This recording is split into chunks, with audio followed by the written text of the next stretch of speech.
Welcome back to another installment of the E30 K-Swap series, and this is episode 7.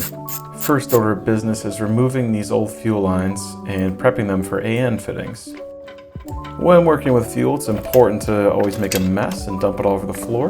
And here I'm just removing this bracket so I can pull the lines off the body a little bit so we'll have a little extra room to work with. I realize here you really can't see at all what I'm doing, but I'm fitting a pipe cutter and running it around the line to get a nice smooth cut. It's worth noting I put a little painter's tape inside first to try to prevent any bits and burrs from falling in the line. I don't know if it works perfect, but it's better than nothing. Now I'm just going to clean up the edges here a little bit with some sandpaper. These adapter fittings are made by Vibrant and they go from 5/16 to -6 AN. After a little sanding, the parts fit perfect, so I'm just testing the brass compression olive before fitting the sleeve. Now that I know it's good, I can put the whole piece together. With the two bottom fittings in, you put in this middle piece and tighten it down to crimp it all together.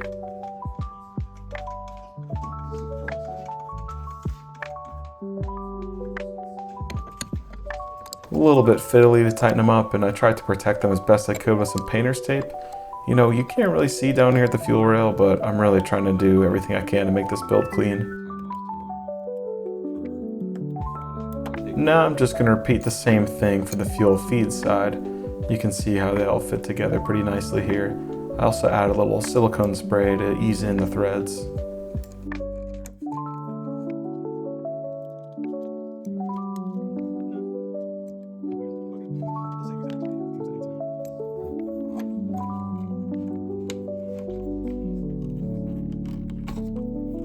The feed side I'm also going to bump up to -8 AN.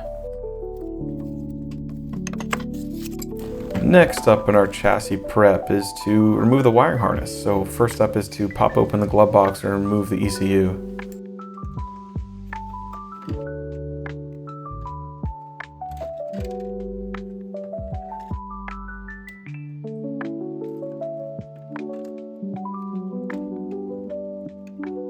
I wouldn't say this is an exact science, but if you just wiggle this and pull as hard as you can, you'll get the wires out eventually.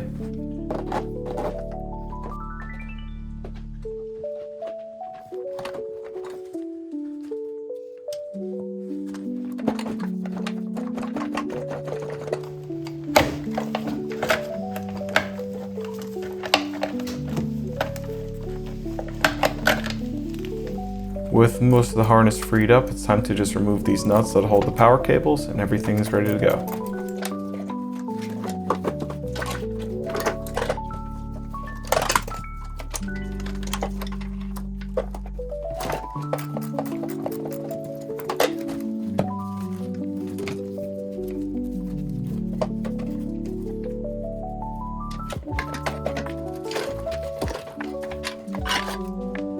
The last piece of the puzzle is the transmission, so first up I'm just going to clean it with some brake cleaner. I'm trying to replace the hardware wherever I can, so I'm just going to remove these nuts that hold the slave cylinder.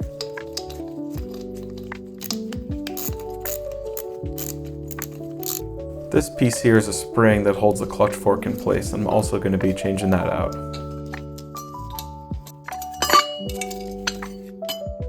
I opted for a stainless steel pivot pin and I got to remove the plastic one first, so a little screw and a hammer will do the trick.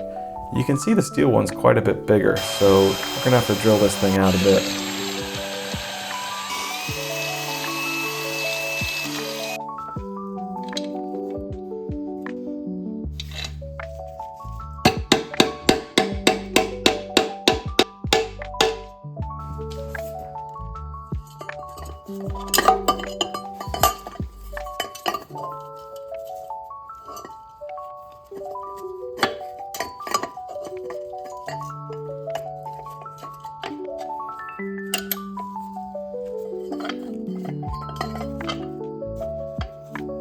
Adding some high temp grease to all the contact points, so right on the back of the fork here where it meets the slave cylinder, on the other side where it meets the pivot pin, and where it meets the throwout bearing.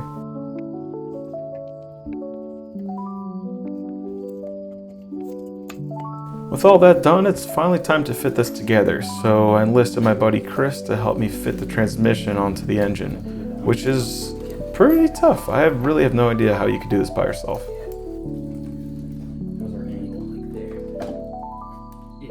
Alright, so that needs to go down, I think.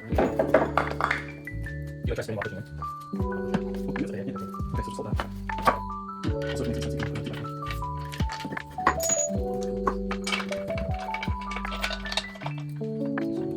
Yeah, those will be cool.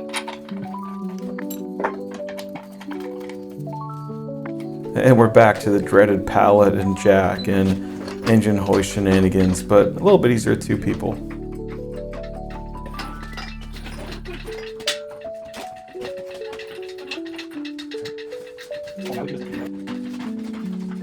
I still think there's got to be a better way to do this, but this really worked pretty well, so I'm not complaining too much.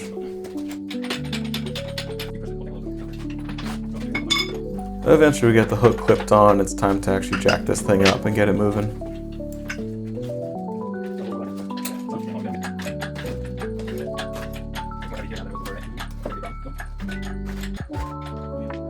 Now we gotta move the car a little bit so we have room to bring the engine around the front.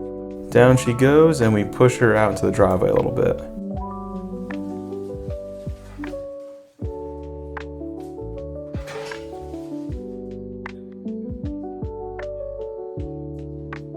Now it's just a matter of fitting the engine in, which of course is a lot easier said than done.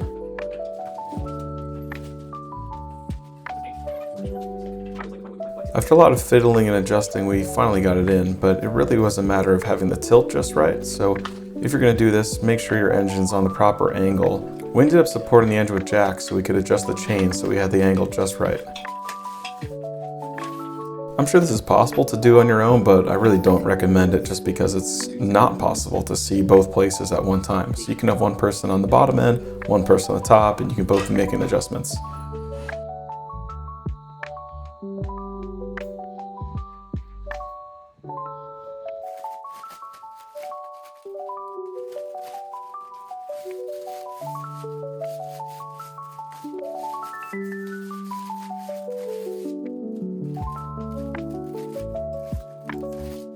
With the motor finally in, the first start is on the horizon. So next up is plumbing and wiring.